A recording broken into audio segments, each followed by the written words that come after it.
अगर जल्दबाजी में खेती आप करेंगे तो निश्चित तौर पे आपको लॉस होगा। इसलिए अच्छा जो किसान होता है वो 2024 यानी अगले साल, अगर हम आज 2023 में बैठे हैं तो 2024 में क्या रणनीति होगी उस पे मंथन करते हैं, उसकी योजना पहले बना लेते हैं, तो कभी भी वो किसान घाटे में नहीं जाएगा, ऐसा मेरा मानना है। जैसा कि मौसम वैज्ञानिकों ने बताया है कि इस बार जो बारिश है वो नॉर्मल औसत ही रहने वाली है, बहुत अधिक बारिश की प्रेडिक्शन नहीं दिख रही है। ऐसे में किसान भाइयों को ये एक सलाह है कि कम से कम अपने खेत में जो वर्षा का जल है उसको पहली बात तो व्यवस्थित करने के लिए, ताकि उसकी सही से उसका प्रबंधन कर सकें, सही से समुचित उपयोग कर सकें, तो उसके लिए जो भी अभी जो खेत किसान भाइयों के हैं, ऊबड़ खाबड़ हैं या उथले हैं या मेढ़े बहुत कम हैं, क्योंकि कहा जाता है कि गांव का पानी गांव में, खेत का पानी खेत में। जितना जल संचयन करेंगे उतना ही हमको दूसरे संसाधनों पे, जल के अल्टरनेटिव ऑप्शंस पे ज़्यादा निर्भर नहीं रहना पड़ेगा।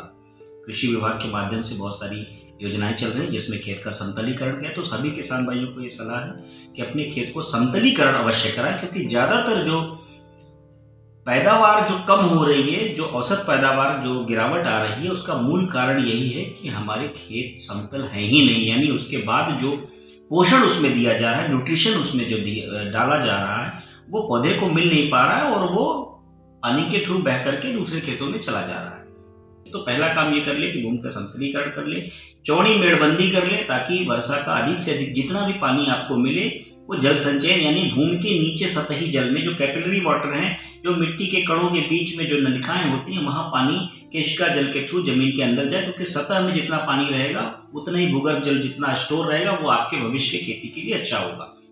आज ये बात समझनी होगी कि जैसे जैसे मॉडर्नाइजेशन हो रहा है और प्रकृति की जो चुनौतियां आ रही है, किसान भाइयों को भी इन चुनौतियों से लड़ने के लिए अपनी रणनीति बनानी पड़ेगी, बहुत सारे बदलाव करने होंगे।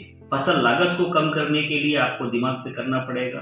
फसल लागत में कई फैक्टर आते हैं, जैसे कि आपने एक तो भूमि का प्रबंधन, अपनी मिट्टी कितनी अच्छी हो, जितनी अच्छी किसान की मृदा स्वास्थ्य होगी उतना ही अच्छा क्या है फसल उत्पादन होगा। पहली बात तो मिट्टी को स्वास्थ्य करने के लिए हरी खाद, ढैंचा का जरूर प्रयोग करें, ताकि जल संरक्षण की जल धारण की क्षमता बने। क्योंकि अगर कम भी पानी आएगा और मिट्टी में अगर ऑर्गेनिक कार्बन यानी जीवांश जितना अच्छा आप डालेंगे खेत में होगा, तो कम पानी में भी खेत में नमी बनी रहेगी, आपको सिंचाई की आवश्यकता ही नहीं। और एक जो दूसरी पद्धति एक किसान भाई कहते हैं फ्लड इरिगेशन, यानी पूरे खेत में भरा रहे पानी, वो बिल्कुल गलत पद्धति है। और आपको बताइए बूंद बूंद पानी की जो सिंचाई की है, यानी जड़ को थोड़ा बहुत पानी थोड़ा थोड़ा चाहिए। यानी आप देखिए कि जो बूंद बूंद पानी है या टपक सिंचाई के माध्यम से जो आती है, सूक्ष्म सिंचाई पद्धतियां आती हैं, किसान भाई इसको जरूर अपनाएं, क्योंकि ऐसे जलवायु परिवर्तन से चुनौतियों से लड़ने के लिए सूक्ष्म सिंचाई पद्धतियां बहुत अच्छी कारगर है। तो ऐसे में जब बारिश हो तो आपको डरने की आवश्यकता नहीं है। इजराइल ऐसा देश है कि जो धान क्या बोलते हैं ड्रिप इरिगेशन पे जब कर रहा है, तो हमारा देश क्यों नहीं कर सकता। क्लाइमेट चेंज के कारण अगर हमारी बारिश पहले हो जा रही है, बाद में हो रही है, मौसम में कभी ठंडक आ रही है, कभी ओले पड़ रहे हैं, अगर इतना परिवर्तन हो रहा है तो हमें फसलों में भी परिवर्तन करना पड़ेगा। यानी जो पहले से कही गई है कि इस मौसम में ये फसलें लगेगी, इस मौसम में नहीं, अब फसल चक्र में भी बदलाव की आवश्यकता है। बहुत सारी ऐसी फसलें हैं, बहुत सारी ऐसी जो किस्में हैं जो कम पानी, अधिक पानी के लिए, हर चीज के लिए अनुकूल है। आपको ये देखना है कि आपकी मिट्टी किस तरह की है, अपनी मिट्टी को पहचानें, मिट्टी की स्थिति का पता लगाएं, मिट्टी की जांच जरूर कराएं। जो मोटे अनाज हैं वो भी कम पानी की स्थिति में आपको बहुत अच्छा उत्पादन दे सकते हैं, क्योंकि मोटे अनाज में खास बात कही जाती है कि स्पेशली विशेष रूप से जो हमारे क्लाइमेट चेंज हो रहा है, इसके लिए क्लाइमेट चेंज की चुनौतियों से निपटने के लिए जो मिलेट है, जो इस वर्ष हम अंतर्राष्ट्रीय वर्ष या मिलेट वर्ष भी मना रहे हैं, तो उसी के तहत जो जन जागरण हो रही है, जो लोगों को बताया जा रहा है, वो ये बहुत अच्छी बात है कि आज लोग जागरूक हो रहे हैं मोटे अनाजों के प्रति, उसके महत्व के प्रति।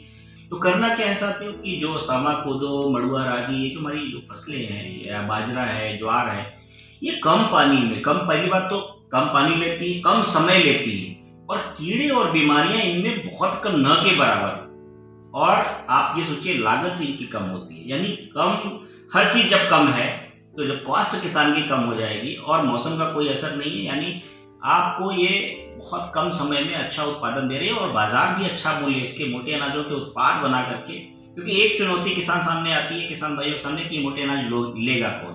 तो अब आप ये निश्चिंत हो जाइए, कभी भी मार्केट के लिए परेशान नहीं होना। कुछ ऐसा उत्पाद उससे बनाएं कि मार्केट स्वयं आपके दरवाजे पे आ जाए, यानी उसके कुछ उत्पाद बनाएं। अगर धान के लिए मौसम अनुकूल नहीं है, वातावरण आपको कोई लग रहा है कि नहीं धान में हमारा उत्पादन नहीं होगा, तो आप चारे में बीज उत्पादन के लिए एक नया व्यवसाय सोच सकते हैं। वो एक बड़ा अनूठा सेक्टर है और आपको बहुत ज़्यादा फायदा होगा। विश्वास मानिए कि चारे के सेक्टर में अगर बीज उत्पादन में किसान भाई निकलते हैं तो उन्हें कई गुना ज़्यादा लाभ हो सकता है, क्योंकि बीज अच्छे क्वालिटी का नहीं रह गए। तो ये बीज के सेक्टर में किसान भाइयों को ध्यान देना होगा।